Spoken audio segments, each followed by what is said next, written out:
Hello everyone, thanks so much for tuning in. I want to talk today about the 2016 presidential election and specifically what Trump's chances are for this election. And to do that, I want to talk about four things. One is demographics, that is, the portion of the population within the swing states that reliably votes one way or the other, or tends to vote one way or the other, not to be confused with sentiment. That's the thing that can change from day to day, news cycle to news cycle. But again, voters who tend to reliably vote one way or the other. And then I'm going to talk about ground game and data collection. After that, party unity, and finally the impact of third-party candidates in this campaign. So let's start with demographics. And I've actually pulled up, you can see here, the 2004 campaign and that map, the final results. And you can see the varying shades depending on the margin of victory. And you see down here at the bottom, the lightest shades, of course, are victories that were between 0 and 5%. And what I want to point out about this is because the election in the overall, if you look at the national polls from the very end of the election, was basically tied up. Basically, John Kerry was down by a point or so. That means that the demographics of the state dictated who won. So basically, every state that went light red had a slight advantage for Republicans in terms of the number of voters who reliably vote Republican in the state versus the number of voters who reliably vote Democratic in the state. And all these states which are shaded light blue were a slight advantage demographically for the Democrat. And of course, the result of that is 286 to 251 and a victory for Bush. But what's important here is, in this case, when all things were even and both of them had a kind of an even ground game, both of them had even levels of party unity, it went down to just these demographics and how they worked out. And of course, if Kerry had been able to flip Ohio or Florida, he would have won. But again, Ohio was about 3 or 4 points to the right of center in their demographics. Florida was about 4 points to the right of center on their demographics. And sure enough, the final result was Ohio went to George W. Bush by about 3.5 points. Florida went to George W. Bush by about 4 points, and that was it. So now I want to fast forward to 2016. And the map as I've got it set now is obviously not the swing states as we know them today. It is if the swing states from 2004 were still the swing states today. And you can see what that does is it would give the Republican candidate, in this case Trump, about a 40 electoral vote advantage. Now, obviously between 2004 and 2016, those demographics have shifted. And the bad news for the Republican candidate, in this case Trump, is that nearly all of that shifting has been in favor of the Democrats. So for example, a number of states that were technically battleground states, but which again the Republicans had about a 3 to 5 point advantage, they were sort of lean Republican states, have now become true toss-ups, and that includes Ohio, Florida, Iowa, Colorado, and Nevada.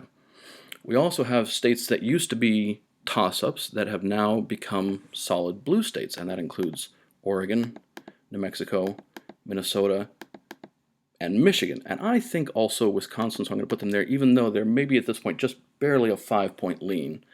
I would put them in those states that are much more of a heavy lift for the opposing party to get. And then, of course, we have states that since 2004 used to be a strong lean, 5 points or more toward the Republican, that have become toss-ups again. And that's Virginia, which is now kind of a down-the-middle state, North Carolina, which is maybe 2 or 3 points in favor of the Republican, but close enough to be a toss-up. And in this particular cycle, Georgia and Arizona. Now, I do want to say a quick word about Georgia and Arizona.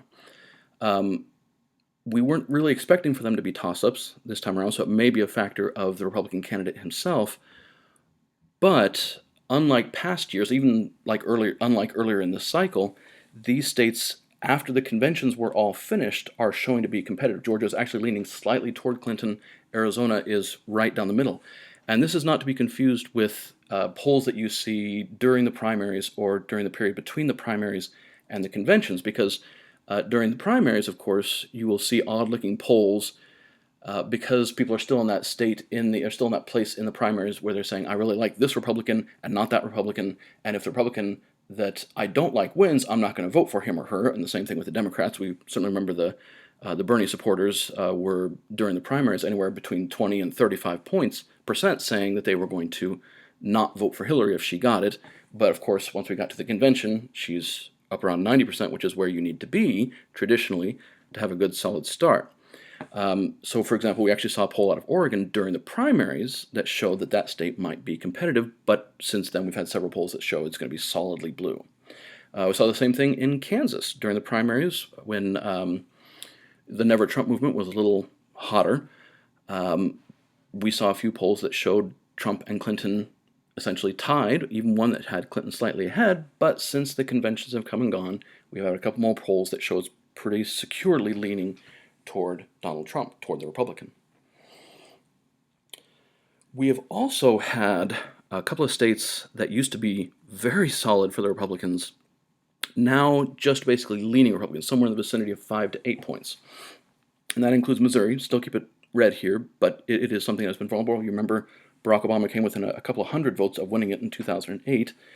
And we have the Nebraska 2nd District has become, again, still good 5, 6, 7 points leaning toward the Republican, but technically vulnerable during that time. The only bit of good news for Republicans is that since 2004, Maine overall is still a strong lean Democrat, but it's less strong than it was, and the 1st District has become vulnerable. But you see here this shift between the Republican having a 40 electoral point advantage going in, before we actually get into the particulars of the campaign, has now completely flipped, and the Democrat has approximately a 62 point or 62 electoral vote advantage starting into the campaign before we get into the particulars. Okay, so demographics are one thing. The next thing that matters the most is is ground game, right? How well you are prepared, how many offices you have set up, how many volunteers and staff members you have to make sure people get to the polls, whether it's actually physically driving them to the polls or making calls, making sure they're going to vote. Even if you follow it now, even getting text messages from the campaign saying, "Did you vote today?" All of these things. And in this, right now, Clinton has a massive advantage. Not only from the fact that she and her husband have been campaigning throughout their entire lives, including national campaigns, and so they know the right people, they know how to get these things set up, they know how important it is. But Trump, if you remember, was having so much trouble with fundraising up until about a month ago that she had a huge advantage, and a good portion of that money, a lot of it went into ads, of course, but a large portion of it went into setting up this ground game, to the point that now the Trump campaign has suggested that they're actually not even going to set up their own mechanism to any significant level. They're going to depend almost entirely on the RNC's get out the vote mechanism, their ground game. And that gives Clinton a huge advantage because she's also going to have the DNC's ground game, which is roughly equal to the Republicans, and she's going to have her entire mechanism on top of that. So that's going to be something we saw, for example, in 2008 and 2012. Obama had a clearly superior ground game to McCain and to Romney, and that gave him, on average, 2 to 4 point overperformance of his polling numbers. In other words, that actually helped him to get an extra 2, 3, or 4 points. And that was only when we were talking about one ground game being superior, the other being inferior. This time, we're basically talking about one ground game being really strong and the other one being nearly absent in terms of the ground games set up by the campaigns themselves. Now, there's also the data operation. This is something that Barack Obama, again, whatever you think of him as a president, he was very good at. And in fact, he kind of revolutionized the Democratic Party's approach to data gathering. And in 2008 and 2012, they were way ahead of the game. And again, this is something that factored into his ability to overperform his polling by 2 to 5 points. And it's something that since especially 2012, the RNC, the party, has worked hard to try and catch up on. They're still not caught up to the DNC, but they're working on it. But Trump himself, again, nothing really significant to speak of. The only thing they have really gone out of their way for to try and collect data on and use that for their ground game is low propensity voters, that is, voters who don't normally turn out. But that group is also a very high risk, high reward kind of group, sort of like going after the youth vote, as John Kerry and Al Gore attempted to in 2000 and 2004. They didn't do it so effectively, and so that group didn't turn out the way that they hoped. Obama did it very effectively, but again, with a much more extensive and much more well-crafted data game than Trump has right now, and so it's not something that's likely to do much more than give him an extra point, if that, when it comes down to actual voting. So essentially, Clinton could have anywhere from a 3 to 6 point advantage on voting day because of the inferiority of Trump's ground and data games. The next thing to talk about is party loyalty or party unity. Trump is certainly a very unique candidate, doing and saying a lot of things we have not seen presidential candidates do before, and they have made a very solid base of support for him, people who are very ardently for him, but they have also pushed away a lot of people who, within his own party, who don't agree with what he's saying or what he wants to do or how he's saying it, whatever the case, they're not agreeing. So now, again, during the primaries, during the period between the primary and the conventions, it's not at all uncommon for the party unity numbers to be not all that great. Again, the Bernie people were saying up to 30 or 20 or 30% of them were saying we're not going to vote for Clinton, but since the convention that has changed. So I wanted to show a poll. This is the internals from the most recent YouGov poll, finished up yesterday, came out today, and you can see in this poll, Donald Trump has just 76% within his own party. That's supposed to be about 90% by now. That's what you expect. That's what you need to have a good, even game going in. Hillary Clinton basically has that at 87%. Trump does not. And although it's not always this low, this is just the most recent example that had internal numbers as well, it's never consistently been approaching 90%. And even in some cases, like the most recent polls out of Pennsylvania, he's actually even lower than that, in the high 60s. So that's something that within the entire electorate, within the general electorate, again, could cost him upward of 1.5 to 2.5 points from state to state.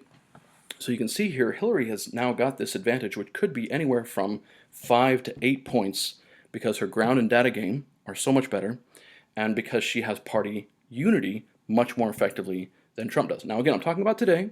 Today could be different from tomorrow.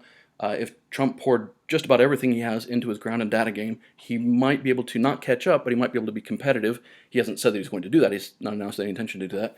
And party unity could change. And if there's anything that's going to change from what's happening right now, I think that's probably it. Because the closer you get to November, the closer people get to saying, well, if I don't for the person in my party who I don't like, it's more likely that the person I really don't like, the person in the other party, will win. So that might change.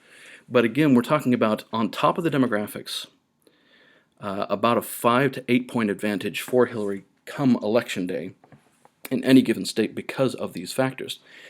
Now, the party unity issue also speaks to the third party issue, right? The Gary Johnson, Libertarian, as well as Jill Stein, Green Party. And again, in the immediate wake of the conventions, we still have some people who are holding out in one with one candidate or the other. And the question will be, as we move from now to then, normally by this point, third-party candidates like the Libertarian has gone down to 2 or 3%, and Green is down to 1% because people get on board with their candidate. They have not. Gary Johnson is anywhere between 6 and 10 points nationally, sometimes even 11 or 12, and Jill Stein is still holding pretty firm between 2 and 4%.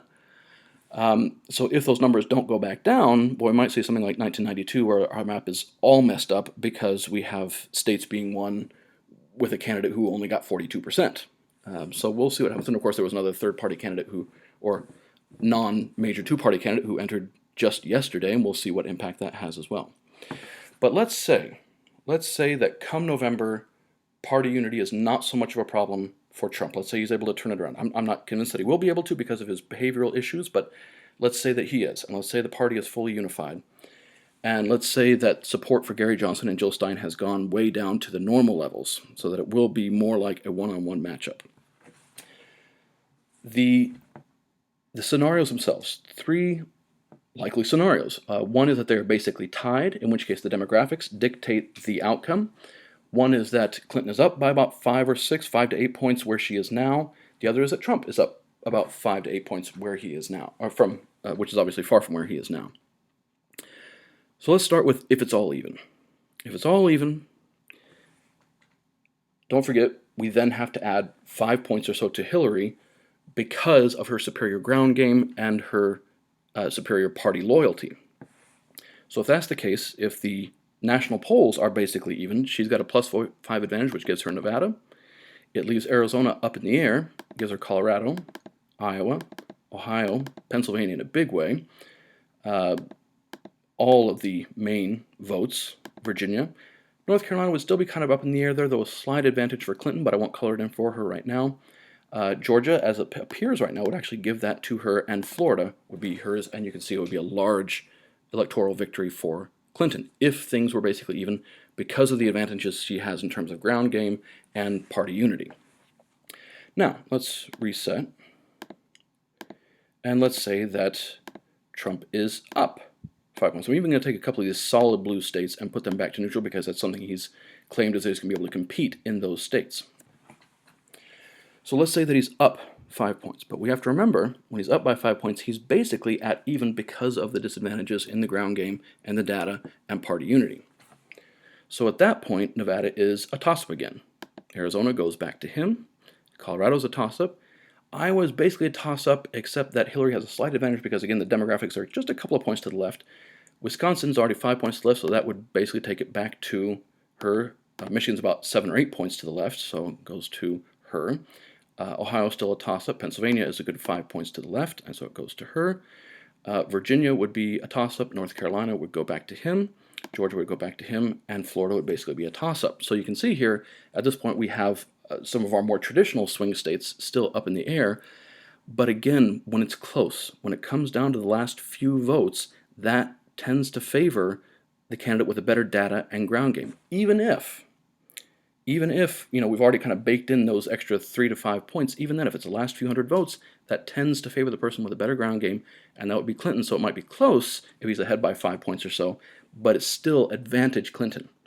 So to win, of course, he's got to turn several of these states where he's down by about 5, as well as the states where he's basically even, to win. And to do that, what that means is that he's probably in the polls going to have to be ahead by anywhere from 6 to 8 points or more because of these other disadvantages that he has, because he's running this non-traditional campaign where he is forgetting some very important parts of election day itself, not just how the polls roll back and forth during the election itself. Now, again, I'm not saying that he can't win, but I'm saying he's going to need to either change his focus, change his strategy, or he is going to be at a decided disadvantage, even if he is basically pulling even in the polls. And of course, if Hillary is up by 5, that means all kinds of blue all over the map. Oops. All these states going in her direction, and it is a massive electoral victory. Could be even worse. Iowa, I should give her as well. Could be even worse in this case. Could be Indiana. I doubt that, but in any case, a very large win for Secretary Clinton. So thanks so much for tuning in. Feel free to leave comments as you like. I'm going to be moderating them myself. So the only 2 things we won't allow is if you're just going to say, go Trump or go Hillary. I'm not going to put those out there. We can read that somewhere else on the internet, I'm sure. And the other is if you're being nasty or abusive. Of course, I'm not going to put that up. But if you want to share an observation or an idea, if you want to start a conversation, ask a question, any of those things, please feel free. And we're doing another video about a couple weeks after the first debate, see how the polls respond at that point, and then a few days before the election to give my final guess for the outcome. So thanks again for tuning in, and we'll see you then.